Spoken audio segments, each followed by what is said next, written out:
Hello everyone, চলে আসছি নতুন একটা রেসিপি নিয়ে। আজকে ঘুগনি তৈরি করব, একদমই দোকানের মতো তৈরি হবে আর খুব সুস্বাদু হবে।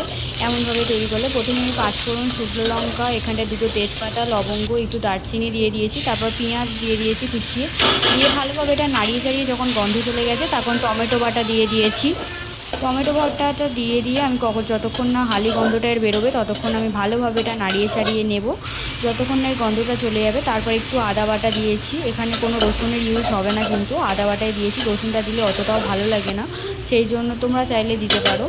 রসুন দিলেও এমন কিছু খারাপ লাগে না, তবে আমি দিইনি, আর আদাটাই ভালো লাগে আমার।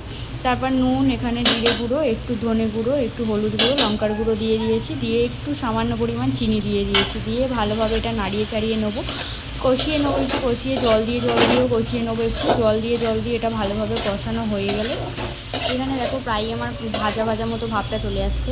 এবার এখানটায় আমি যেহেতু ঘুগনিটাকে আলাদা করে সিদ্ধ করেছিলাম, মটর ছোলা দিয়ে আলু দিয়ে আগে থেকে সিটি মেরে নিয়েছিলাম 4টে সিটি, সেটার জলটা কিন্তু আমি ফেলিনি।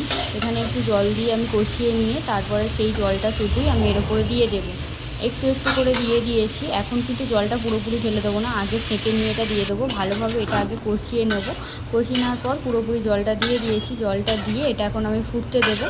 যতক্ষণ না ফুটবে আমি ভালোভাবে একটু নাড়িয়ে ছাড়িয়ে নেব, নিয়ে একটু ফুটতে দেবো। তোমরা চাইলে জলের পরিমাণটা একটু বাড়াতে পারো, তো কমাতে পারো, যেমন লোক তেমন অনুযায়ী যেমন খেতে চাও।